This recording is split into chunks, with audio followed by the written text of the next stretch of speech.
All right, so you're welcome back. You're welcome back to my live.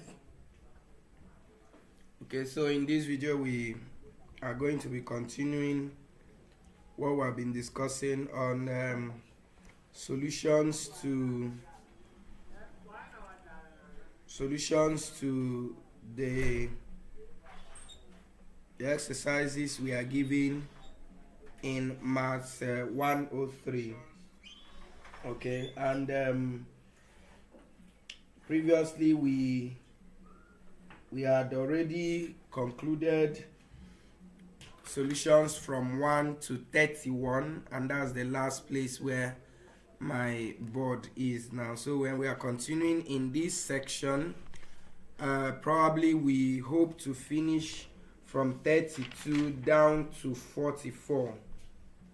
This particular section will cover questions from probability and permutation and combination. Okay, so and that's basically the word problem part of permutation and combination. Okay, so although permutation and combination goes down to number 45, so maybe we will get down to that point. So let's begin and see how far we can go. All right.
All right, so I say welcome back again to my class. Right, so now we are going to continue from example of exercise 32, like I said. All right, so I'm going to be reading the question, and some of them I can as well write on the board. So this one says that if two fair coins, okay, so if two fair coins are tossed once, okay, so two fair coins are tossed once, It says find the probability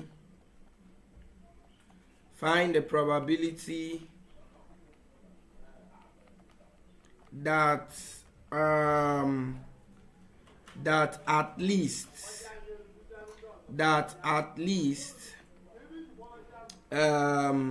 a head of the coin shows. Okay, so you know a coin would usually have a head and a tail. All right, so if you toss two fair coins once, what is the probability that at least a head shows? All right, excuse me.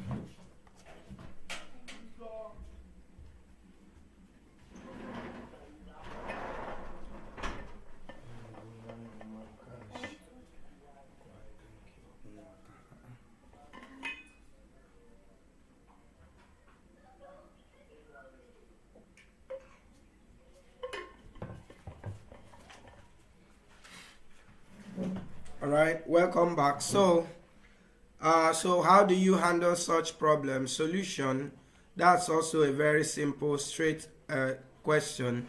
So what do? You have that two fair coins are tossed. All right. What are they? Now remember that probability is always equal to number of possible outcomes.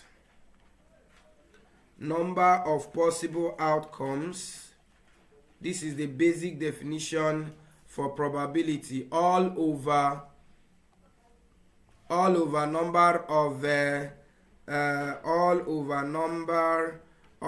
total outcome or total possible outcomes.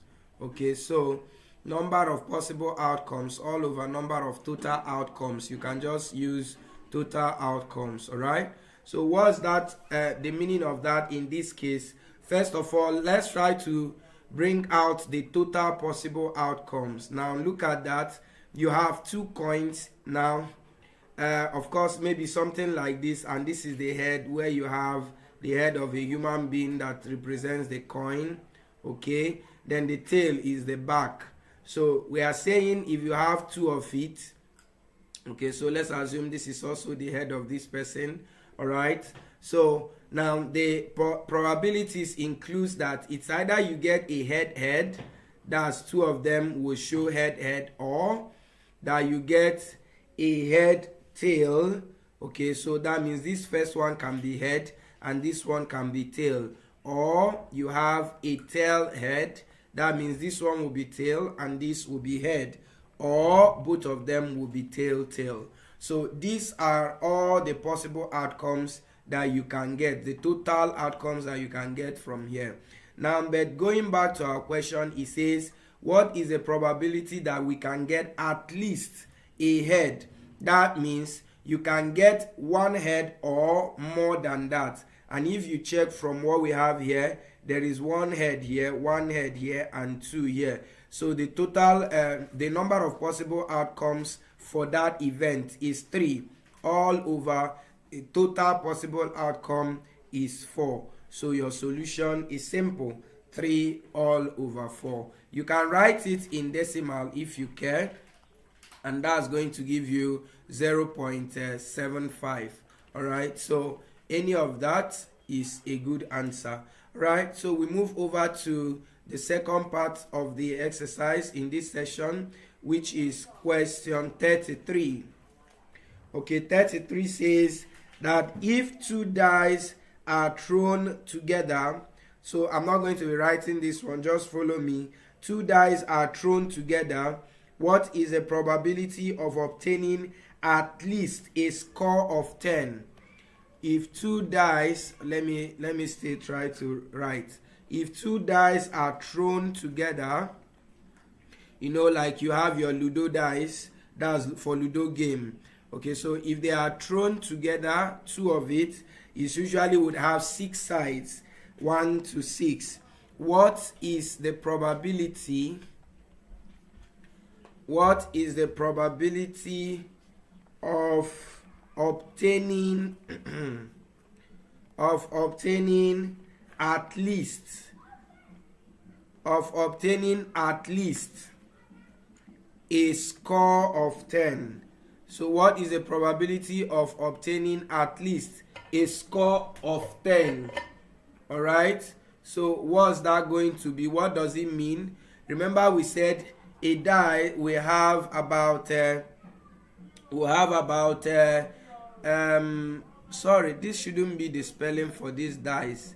It should actually be DIES, something like this. Am I sure? Or no, DICE. All right, so I think that's correct. DICE. Okay, so now you have what that is saying is that, you know, a die will always have 6 sides which will number from 1 to 10. Okay, so assume that the first die produced 1 and the second die produced 2. So the total score here is actually 3.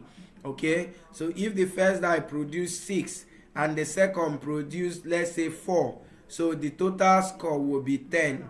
So that's exactly what the question is saying. What is the probability of obtaining at least a 10? That means from 10 and above. Okay, so to answer this question, we are going to be drawing a table. Okay, and so what would the table look like? So look at this. You are going to have something of this nature. All right, so here I have, permit me to bring back this. So here I have 1 2 3 1 2 3 4 5 and then 6. Okay, all right, and then on this side I have 1 2 3 4 5 and then I have 6 down there.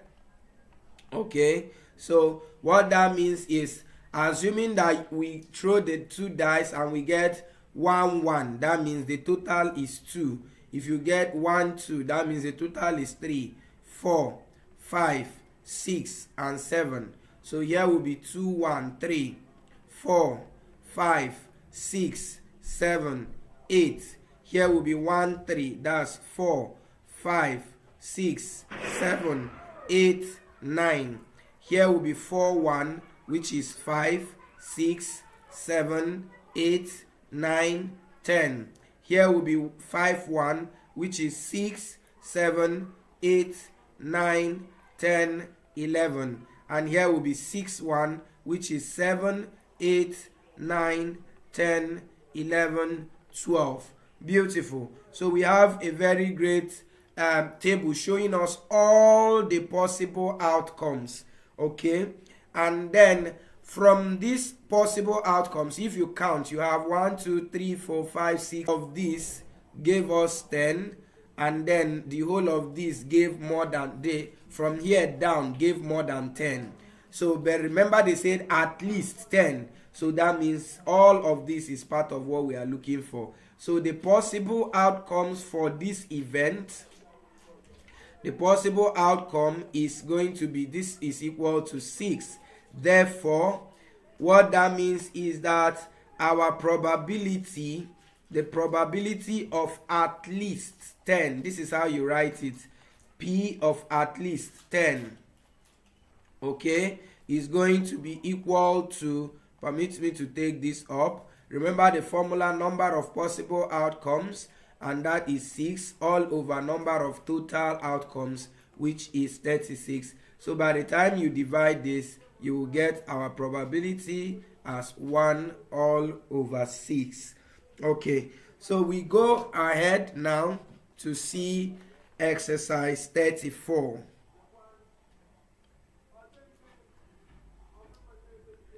Okay, so exercise 34, there we have another probability questions. It says find the probability that a number selected at random from 41 to 56 is a multiple of 9.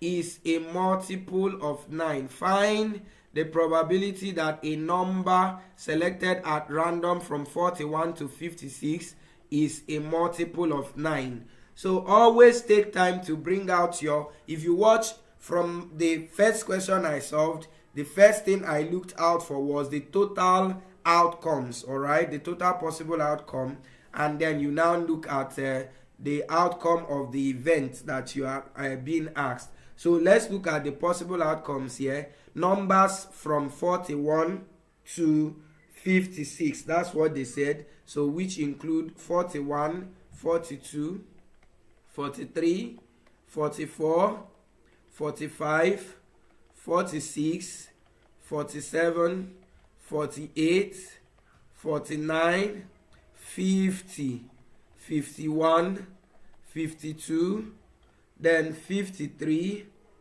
then you have 54, then you have 55, and finally the last outcome is 56. So we need to count. We have 1, 2, 3, 4, 5, 6, 7, 8, 9, 10, 11, 12, 13, 14, 15, 16. So the total outcome, total possible outcome,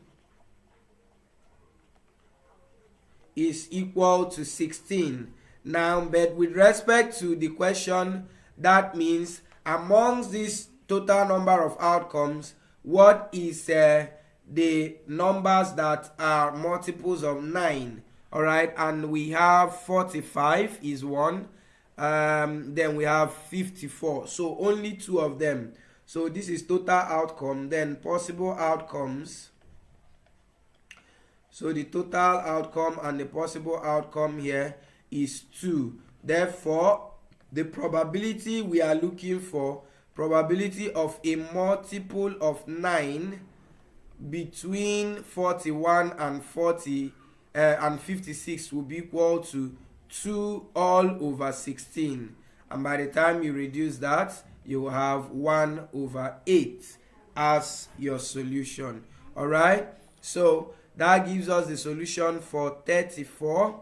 So straight away we go over to the solution of exercise 35. Okay, so for question 35, on the other page, we are asked, or we are told that in a survey, it was observed that 20 students read newspaper. Okay, so let's use N, W, which one, or NP to represent newspaper. So there are 20 students that read newspapers, and then there are 35 students that read novels. So let me use N alone to represent novels, and they said there are 35 students that read novels. Okay, full stop. It now says if 40 of the students read either newspapers or novels, that means the total possible outcome is 40. Total possible outcomes, or total outcome. All right, so you see total outcome is actually 40. So no matter what you're reading, the total number of students there that read either newspaper or novel are 40. So they are now asking us, what is the probability of selecting a student that read both newspapers and novels? All right, because you can see that the total we have here is actually more than the total possible outcome. So that means there are people here that read the both of them. And so how do you get the number of people that read both? So you can say number of possible outcome, which is the number of people that read both, is just equal to the sum of these two. That's your 20 plus 35, then minus the total number of students. Okay, so this thing is just like set theory question.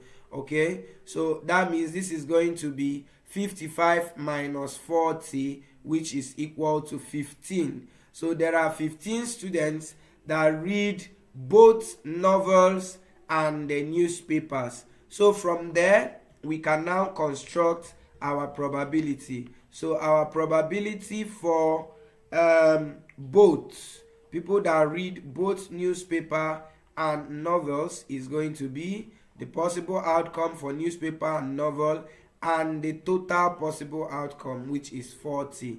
And so here we can reduce by 5. We will get 3 all over 8 as our solution. And this is very beautiful.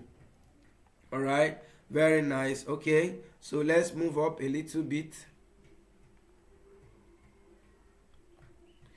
Okay, so we now go over to the next question, which is 36. Or let me come down a little bit. So we have 36. Okay, so 36 says x and y are two sets. X and y are two sets. Then it says the probability of x or y is 0.7. Probability of x or y is 0.7. All right, so it now says, and the probability of x alone, okay, let me put comma here, probability of x alone is 0.4. Now it's saying if x and y are independent, so these are independent events, so it's saying find the probability of y. Okay, so that information of independent event is very vital in us being able to solve this problem. So what does that do for us? We are going to interpret that statement. So what does it mean? So if x and y are only implies that p of x or y will simply be equal to p of x plus p of y. Since they are independent, that means there is no intersection. It's just like the question we solved above. There were people that did both novels and newspapers. So but this one is saying that there is no such situation. That means two of them are independent. So whatever is the probability for x cannot determine the probability for y, and so they are different. So the sum of the two will just give you the sum of their all. Okay, and you are done. So we are already given that the probability of x or y is 0.7, and that is equal to probability of x is 0.4. And the question says find the probability of y. So we are actually looking for p of y, and that is a simple one to crack. So our p of y is simply 0.7 minus 0.4, which will give us 0.3. Okay, so that is for number 36.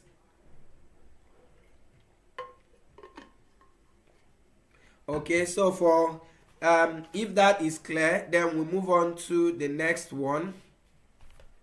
We move on to the next one, which is 37.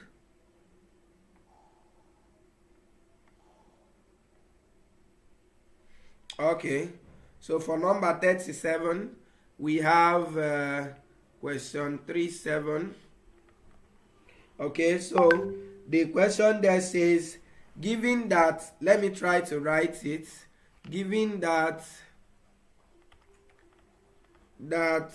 S is a set of y such that y is an integer, okay, and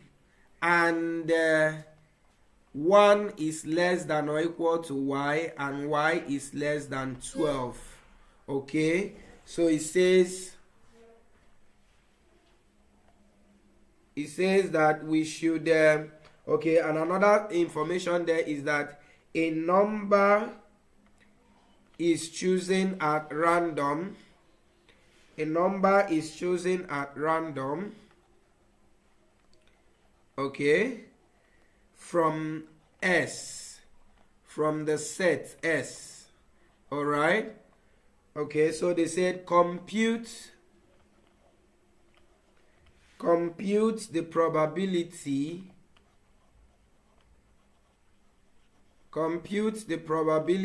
that the number, that's the number that is chosen, is either prime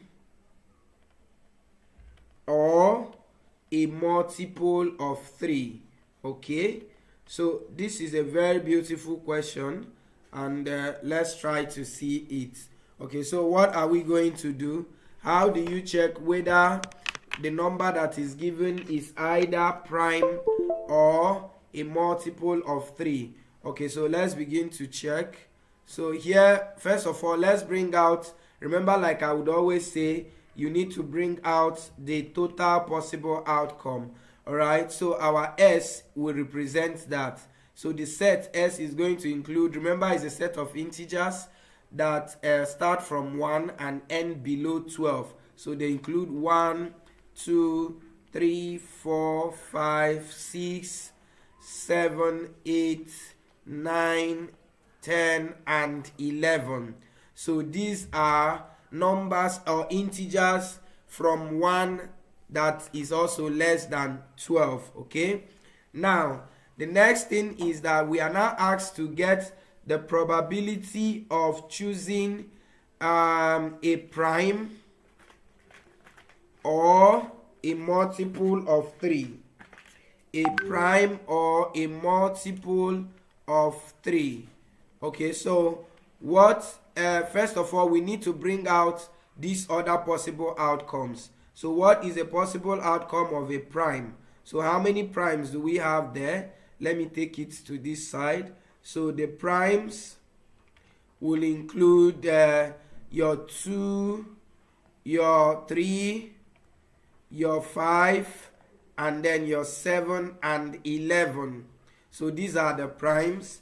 So what about multiples of 3?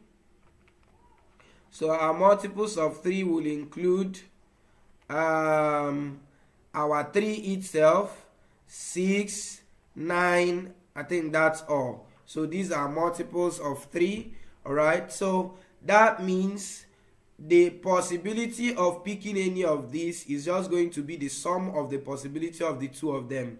So we need to add the two of them. So prime, you can write it this way: prime or multiple of 3. Prime or multiple of 3 is now going to be the set, which will start with 2. Then after 2, you will have 3 is there. Then you have 5, you have 6, you have 7, you have 9 and 11. Okay, so the total here, that's the total of the possibles that we are interested in, is equal to 7. Okay, while the total possible outcome is equal to 11. Therefore, the probability we are looking for is equal to 7 all over 11. And that is our solution. All right. Okay, so we move over to the next one, which is number 38. Okay, the last one we did is number 37. So we are looking at number 38 now. Okay, so for number 38, the question says, all right, so this one begins to go down to permutation and combination. All right, so it says that 5 people are to be arranged in a row for a group photograph. How many arrangements are there if a married couple in the group insists on sitting next to each other? All right, so the total number there is 5. Now, but that 5 has been reduced to 4. Let's call them A, B, C, D, E. That's 5 persons. And let's take it that the D and E are the couple and they don't want to be separated. So you are going to count the two of them as 1. Okay, so now how do you get this kind of this is actually permutations. How many whenever you hear arrangement, that's permutations. So when you have distinct items, the number of permutation is going to be, just count them. So we have 1, 2, 3, 4. I'm counting this couple now as 1. All right, so that will be 4 factorial. But however, that's not where you will stop. You will multiply by the permutation of these ones that you tied together, which is equal to 2 factorial. All right, remember that if there were repetitions, you would have divided, but they are distinct. Of course, they are different human beings. Okay, all right, so that is going to give us that this is equal to 4 factorials is 4 times 3 times 2 times 1, then times 2 factorial is 2. So if you multiply this, you are going to get a total of 48 arrangements. So it's going to give us 48 arrangements as the solution. So the implication is that if this was up to 3, so you multiply by 3 factorials and so on and so forth. Permit me to do something on the background. Okay. Yeah. All right. So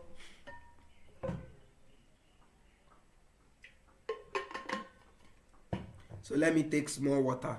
All right. So we move over to the next, which is 39. Okay. So you can see that I didn't write the question for 38 and it saved us little time. Okay. So we go over to 39. So for question 39, that is evaluation of or simplification of what do you call it? Factorials. So they say we should simplify 14 factorials minus 10 into the bracket of 3 factorial. All right. So what do we do with this? Okay, so there are two ways you can do this. Either to expand your 14 factorials and then expand this and subtract and get your answer, or you can go this way. Solution, I can actually expand this as 14 times 13 times 12, then times 11 times 10 times 9. This is a whole lot. 8, 7, 6, 5, 4, then 3 factorials. Why did I stop there? Because on the subtraction end I have 10 and 3 factorials. So I can easily bring out 3 factorials out of the bracket and then open a bracket, and the whole of this will be left. Okay, so and that value we will need to multiply to know the value that will give us. Let me quickly do that. So we have 14 times 13 times 12, 11, 10, 9, 8, 7, 6, 5, 4. So we have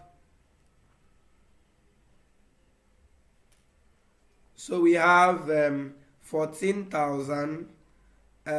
Sorry, not 14,000. Don't mind me. I think that's 14,529,715,200. I think I know numbers. Then minus. Then if you factorize 3 factorials here, you will have only 10 left here. Okay, so and that is not a big deal. Okay, so what are we going to have there? We will just have our 3 factorials is 6. So and that is into the whole of this minus 10. So that didn't make any much difference. So and that is equal to 14,592,715, then 190. Okay, so and by the time you now multiply by 6, that will give you our solution, which is 14,592 or 29. Then sorry, I need to get this answer, okay, before multiplying by 6. Oh, sorry, you see I made a mistake. I didn't press equal sign before multiplying. Okay, so it's giving us 87,178,178, then 291, then 140 as the solution to that problem. All right, so recall, like I said, you could have just simplified and then subtracted, and you would have also gotten the same answer. This is also a good way to go around it. Okay, let me see. 14 factorial minus 10 times 3 factorial. Let me see if that will give me the same. Yes, it's the same solution. I used my calculator to do that now. So, and that's the end for 39. So we quickly go over to question 40. Okay, so we are approaching the end of the exercises. Yes, if we are patient, we will be able to finish. Okay, so what's that for 40? 40 says, how many distinct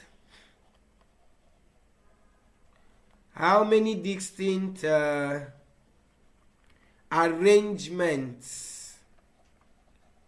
You know, whenever we hear arrangements, like I said, it's talking about permutations, can be made using all the letters of the word malaria,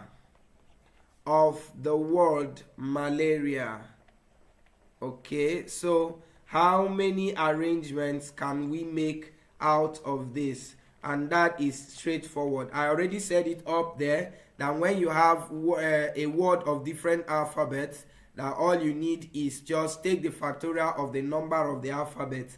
However, so let me say number of permutations. So number of permutations, since it's arrangement, or you can just say number of arrangements. Okay, so that's going to be equal to, you are going to take the factorial of all the letters here, which is 1, 2, 3, 4, 5, 6, 7. So you have 7 factorial all over. Now, because there is a repetition, you are going to divide. So you just count the number of alphabets that repeated and the number of times they repeated. So here only A repeated, and it repeated only 3 times. So you put 3 factorial. If there is any other alphabet, let's assume M, it repeated 2 times. You will now multiply this by 2 factorials. But of course, it's only A that repeated. And so this is your answer. So you can simplify it into 7 times 6 times 5 and times 4. Okay, of course you can put 3 factorials all over 3 factorials. So this, we cancel out this, and then our solution would be 7 times 7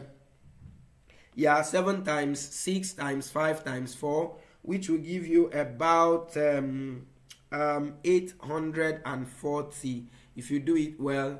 Okay, so of course this times this is 42, then times 5 times 4 is 20. So if you multiply this, you will get 840 as your solution, and that is for number 40.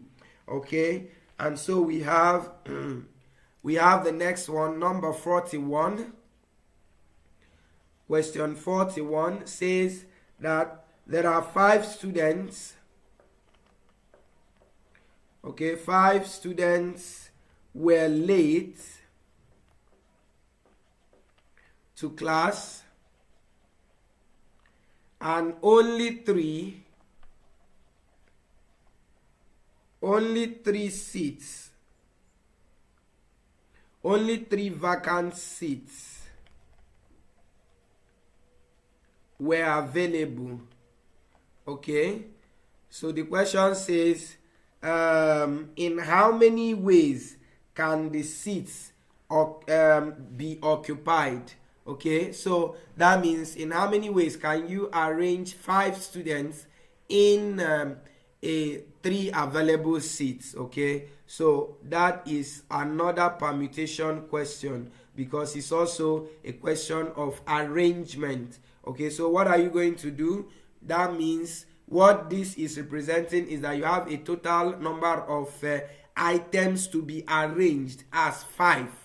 So remember that permutation is given by the formula n permutation r as equal to n factorial all over n minus r factorial. So in this case, our n is the number of items you have to arrange, which is 5, while 3 is the number of positions you need to arrange those items. And you are done. Just substitute here. It means that the number of arrangements we are looking for is 5 permutation 3, which is equal to 5 factorials all over 5 minus 3 factorials. And of course, this is going to give us 5 factorials all over 2 factorials. And then we go ahead to simplify. 5 factorials is 120. 2 factorials is 2. So this will give us 60 different arrangements. So you are going to get 60 different arrangements for those 3 seats. Alright? And that is for 41. Okay? I wouldn't know if I am fast in this class. If I am, please kindly observe that in the comment section. Alright? So we go over to 42. 42 says that in how many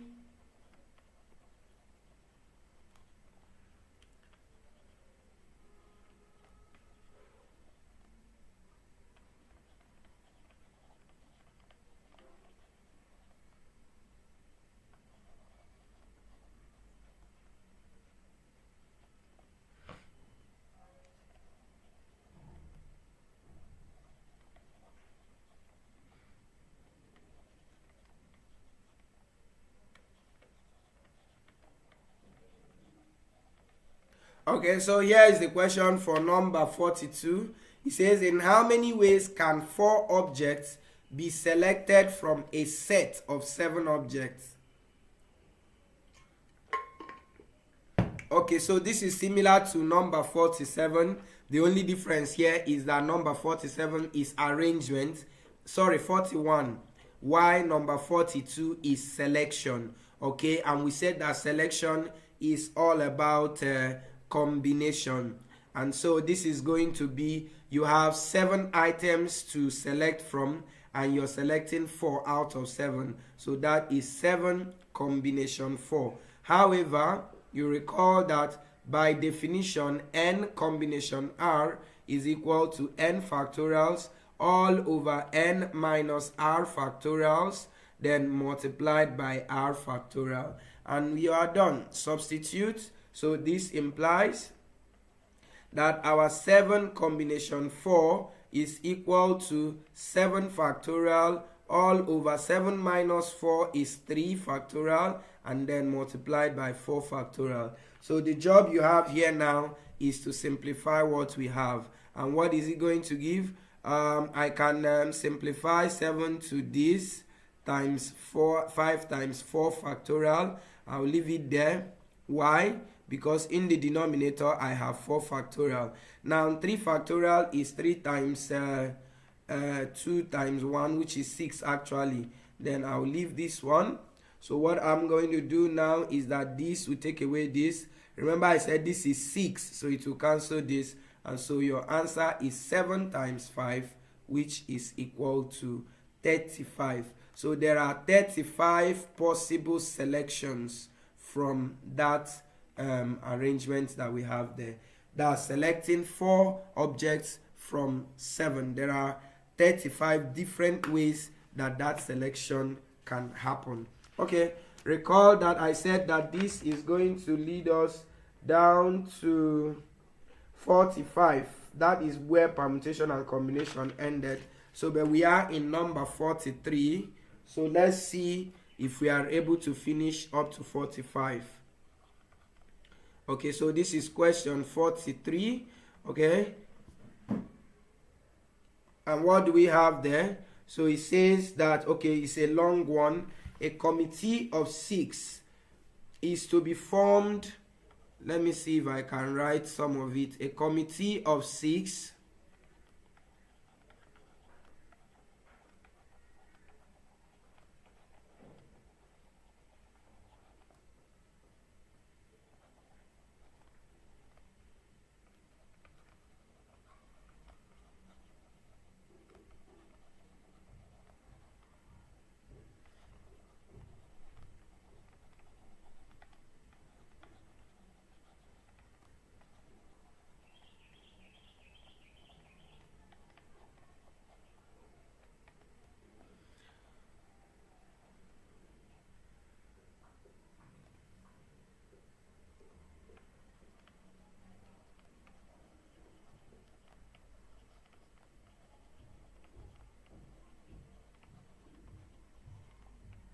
Okay, so a committee of 6, in how many ways, let me finish, in how many ways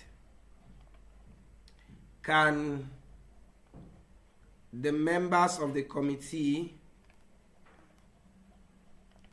be chosen so as to include one member of the house? Okay, one member of the house. Remember, it's talking about House of Assembly. One member of the assembly, that's of the House of Assembly. All right, so nice. It's always good that we are able to write these questions, but sometimes I just feel that we should just read it. Okay, so let's go ahead. But then, of course, for the sake of other people who may not have the material, though, even though the reading would also allow you to write it down if you want. Okay, so here it says that a governor wants to form a committee of 6 persons, and then he has 2 groups to form that committee from. The first group is 9 state commissioners, and the second group is 3 House of Assembly members. So in how many ways can this governor form this committee if at least one member of the house must be included? So we are going to look at the possible formations that you are going to have for one member of the house to be included. So number of selections. Remember that this one is selections, so but we are not going to use permutations formula to solve it, even though it's possible, but let's just use normal number arrangements to do this. So you have a total of 6 committee of a committee of 6 to form. All right, and then you can take at least one house member. So it's possible that it can be the 3 house members, since you need at least one. So it can be the three, let me say, let me use H to represent house member, and then C to represent commissioners. So it can be the 3 house members, or not or, and 3 commissioners. Okay, or it can be 2 house members and 4 commissioners, or it could be 1 house member and 5 commissioners. Okay, since the commissioners are up to 9, so you can choose up to 5 of them and 1 house member, 4 of them and 2 house member, or 3 of them and 3 house member.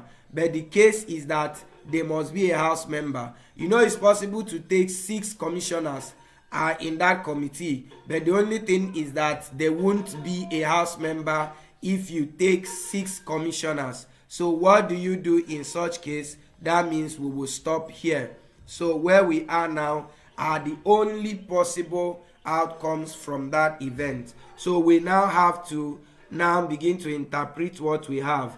What's the meaning of 3 house members? That means you're selecting 3 out of how many? How many house members we have? 3 also. So it means we are selecting 3 house members out of 3. Remember, it's selection.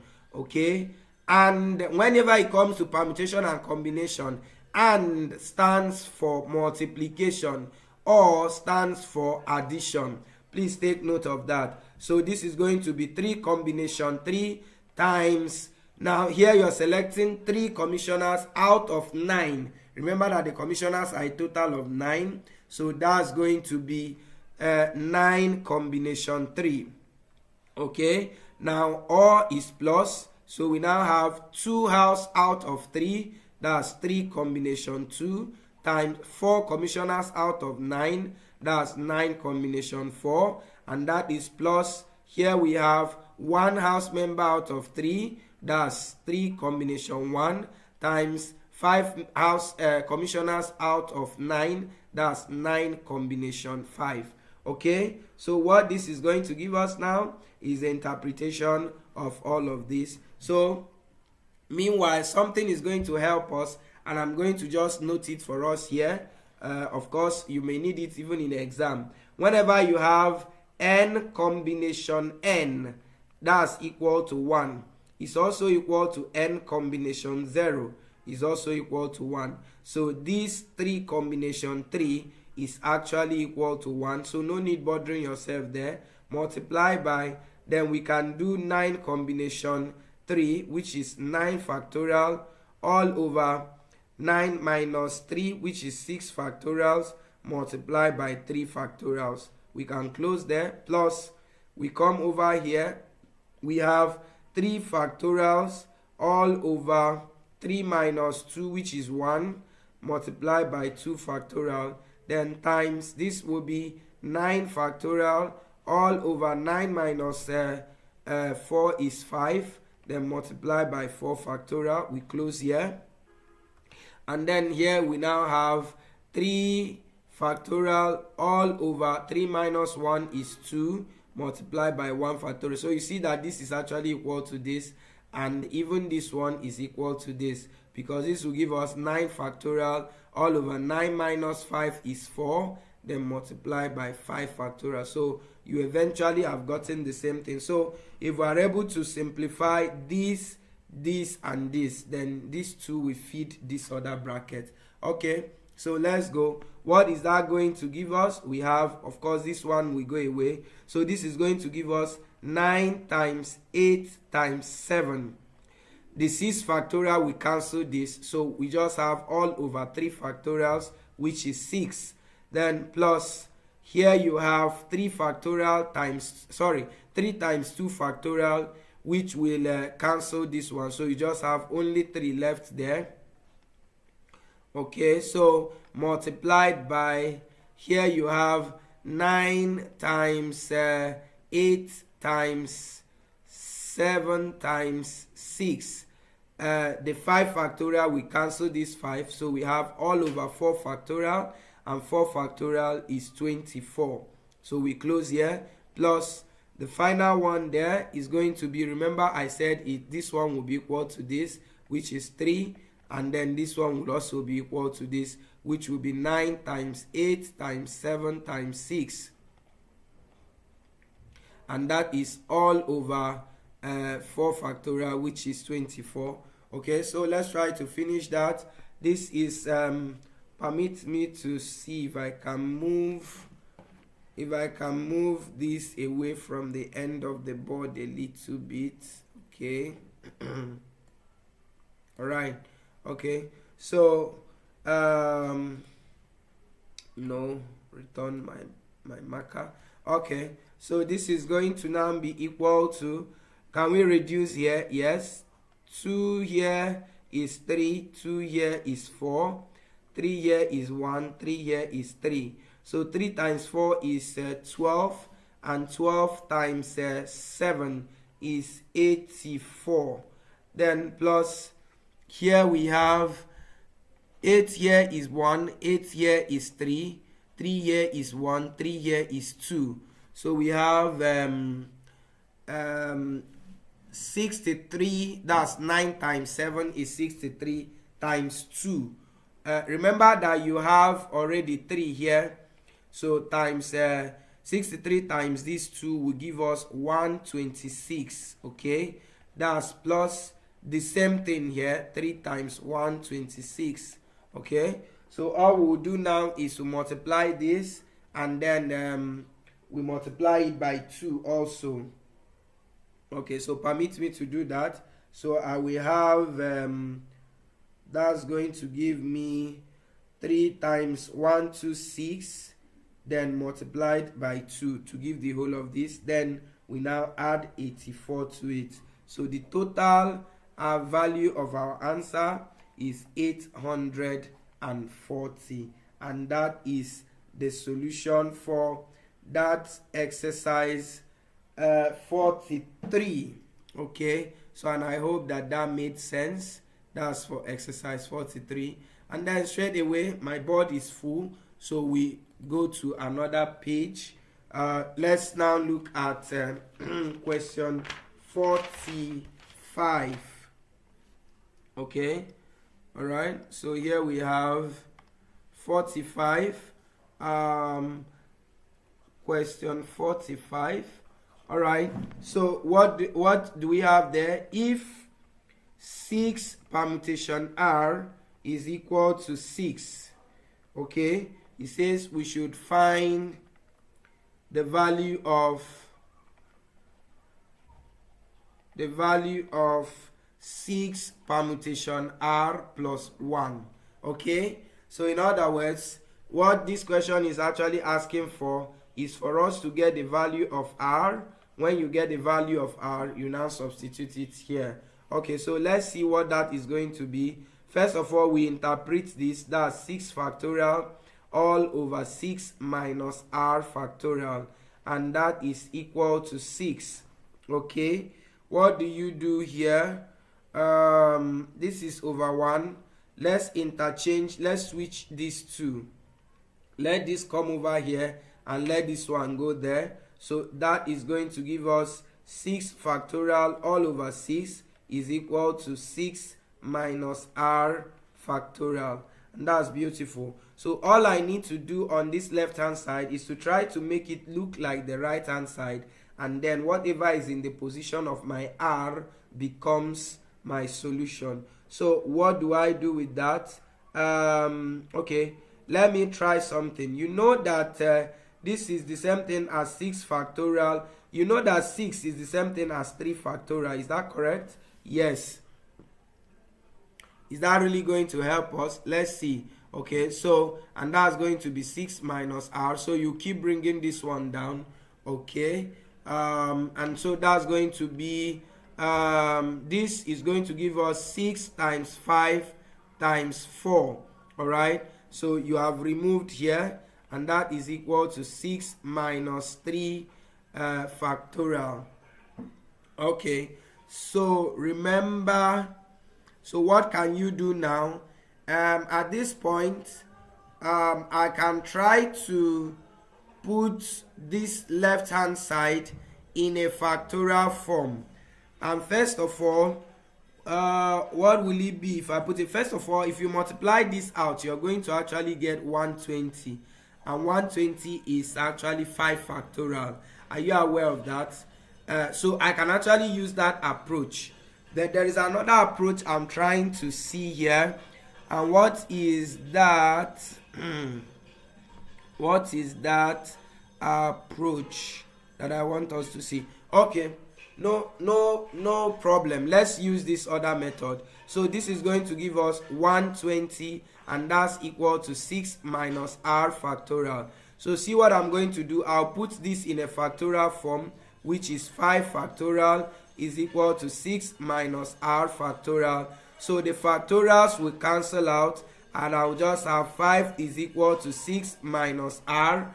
And what's that going to give me? I will take R to this side, take this to this side. So I'll have R is equal to 6 minus 5, which is equal to 1.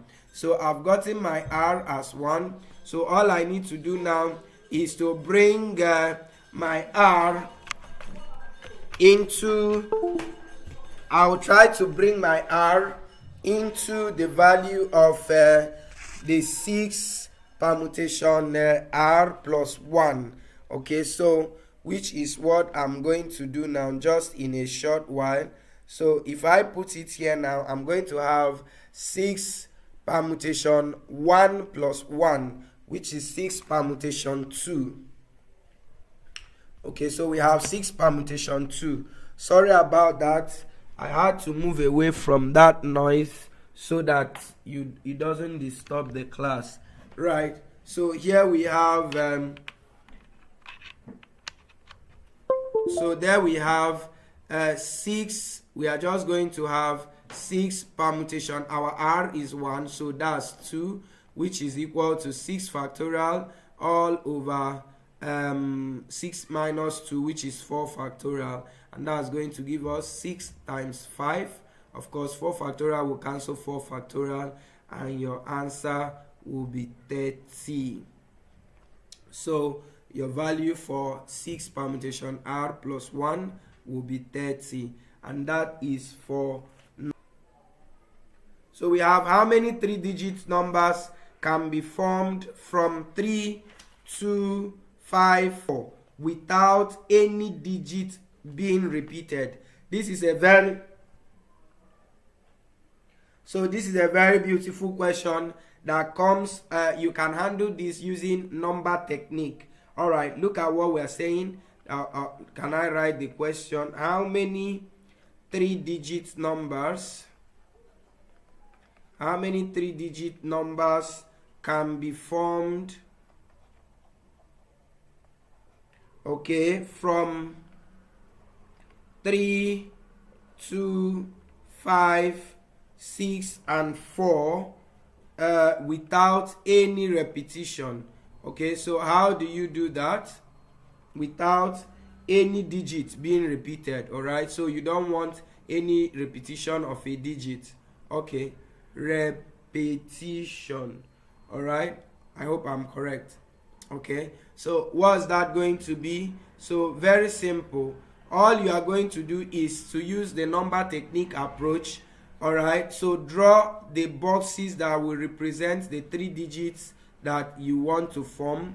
That's 3 digits of a number that you want to form, and then you will look out for the possibilities that will stay here. So if I don't want a repetition, that means I'm going to see that all of them, that's any of these 5 digits, can stay here. So the possibilities I can have in the first box is the 5 of them, then times the possibilities I can have in the second box will be 4, because I don't want a repetition. So assume that I chose 3 the first time, so the remaining will be possible to stay here. So 3 cannot join here again, and so the possibilities that can enter here will now be 4 multiplied by, so the possibilities that can enter the last letter. So assume that in the second one you took 6, so you are forming the 3 digits, and you have taken 3, you have taken 6, so you are left with only 3 possibilities to pick from, and so the possibilities here will be 3, and so your answer will be 5 times 4, which is 20, times 3, which is 60. Okay, so 3 times 20 is 60, and that will give you the number of 3 digits that you can form from 3 to 5, 6, 4 without repeating any of the digits. All right, so and that is the end of this particular section. We moved from number 32. That was a long journey. From number 32 all the way to number 45, right?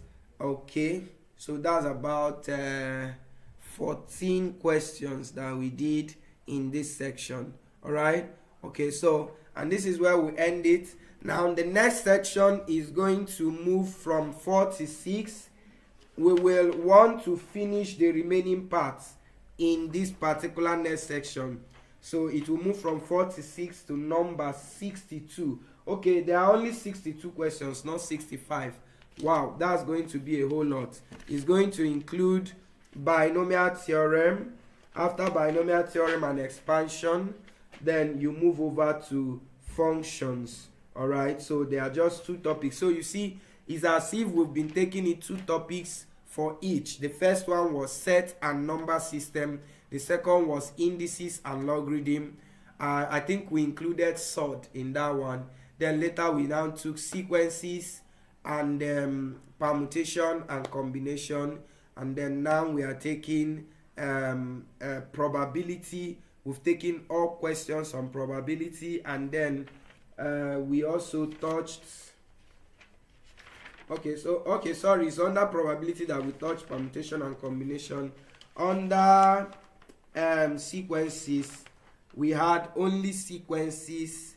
Yeah, we had answered only sequences, and there were a lot of it. Okay, that's arithmetic and geometric progression. So in this last one, you are going to have just the questions from the last topic, the last 2 topics, which are binomial theorem and the functions, or what you call relations. All right, so see you in that class, everyone. Have a very nice day.